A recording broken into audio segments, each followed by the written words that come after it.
Let's look at the best players you want to get into your teams ahead of game week 11. It looks like Manchester United have the best fixture run going into game week 11. Bruno Fernandes might actually be a good option. Also, players like Mbeumo and Cunha, even Ahmad might shine in the next 6 games. Then there's Bournemouth. Also, people already have Semenyo, people have Senesi, so people are already loaded. Then there's Liverpool. So, mind you, after the City game, Liverpool have one of the easiest fixture runs in the Premier League. Mohamed Salah might actually be back on the plate. Also, players like Ekitike, since Isak is out, and Gakpo might be good. Some Liverpool fans might actually go for Florian Wirtz, but he's definitely not a good option. Then there's Crystal Palace. They won their last game against Brentford, 2 goals to nil. However, I think they were really lucky. Then we got Chelsea, Arsenal, Aston Villa, and Nottingham Forest. At the bottom of the ticker, there's Sunderland. So if you're holding the likes of Mukiele, it might be time to let him go. However, he's very cheap. Then there's Leeds, Tottenham, people still holding the likes of Wendy Van and Kudus. It might be the time to sell them. West Ham, they've got Burnley next, but after that it's Bournemouth, Liverpool, United, Brighton, and Aston Villa. Might just be the time to let go of Jared Bowen. Now, at this point, if you're still watching, I would really appreciate if you like the video and click on the subscribe button. Now, the first player I would recommend going into Game Week 11 is Brian Mbeumo. However, if you already have the likes of Bruno Fernandes, Mbeumo might not be your player. Now, mind you, Mbeumo right now has more points than Bruno Fernandes and costs 0.7 million less. Now, let's look at the data. 10 appearances, 53 points, gives you an average of 5.3 points per 90, 5 GA already in 10 games. DEFCON, it doesn't really matter. He only gives you 3.5 DEFCON per 90, and we're not really buying him for that. XGI, really important, 0.57 per 90. That's really important. Already on 28.6% in the game. Brian Mbeumo, he's the fifth highest transferred in player at this point. Now, if you look at the fixture ticker, United have the best fixtures in the Premier League going into game week 11. You might want to bring in a Bruno, but if you don't have money for Bruno Fernandes at 8.9, you might think about Brian Mbeumo. Now, if you watch Manchester United's games, Brian Mbeumo is mostly the farthest ahead player for Manchester United on the pitch.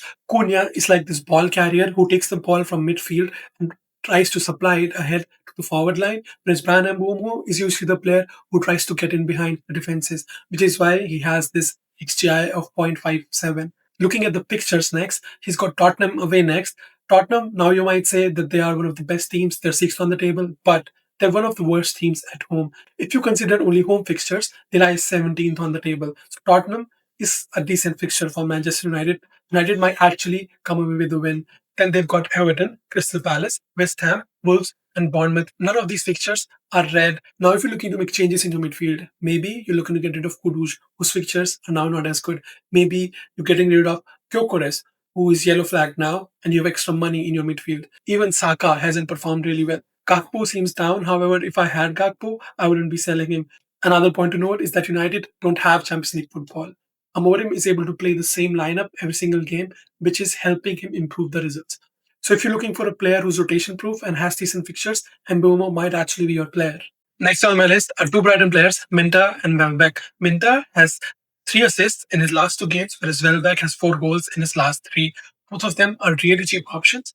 NDI and Gyökeres are both yellow flagged right now. So if you're looking to make changes to your midfield and you can't afford the likes of Bruno or Mbeumo, Minteh might be your option.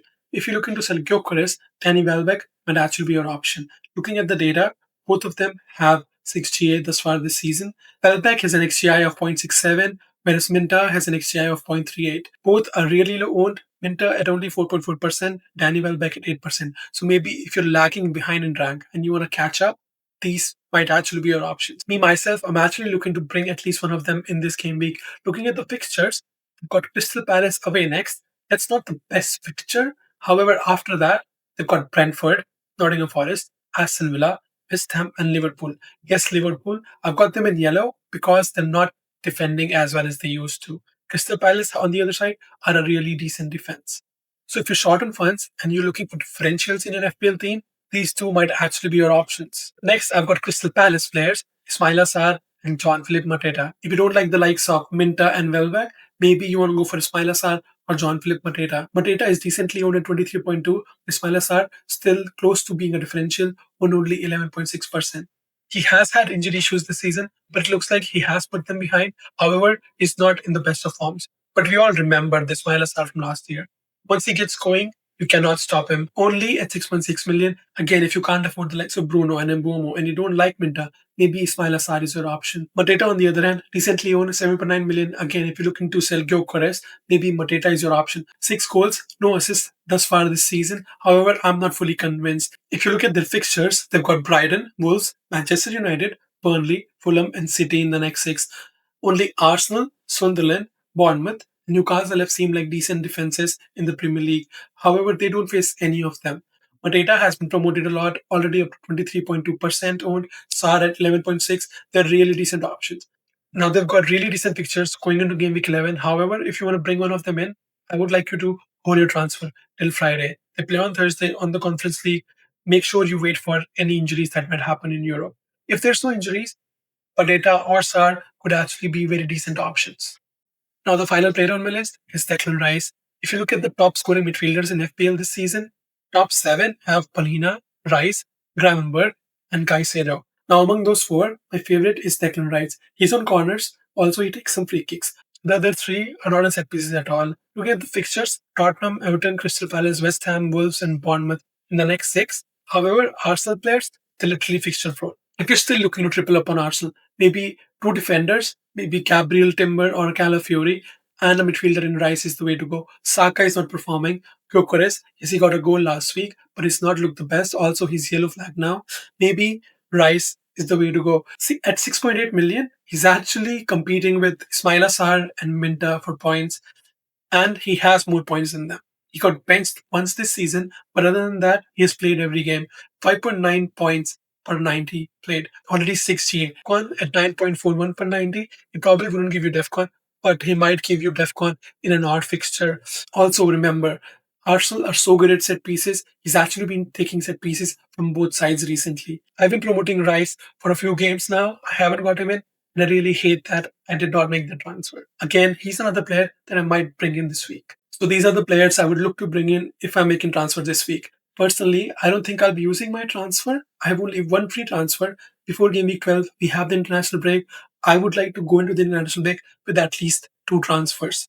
Now I have NDI and I have Gyökeres. Maybe by the time the deadline for game week 11 comes, if there's still yellow flag, I might make a change. For NDI, I'll probably bring in Rice. For Gyökeres, it would probably be Danny Welbeck. Now, if you like the content, please hit the like button and subscribe. Help Football or Nothing get 200 subscribers. Thank you for listening.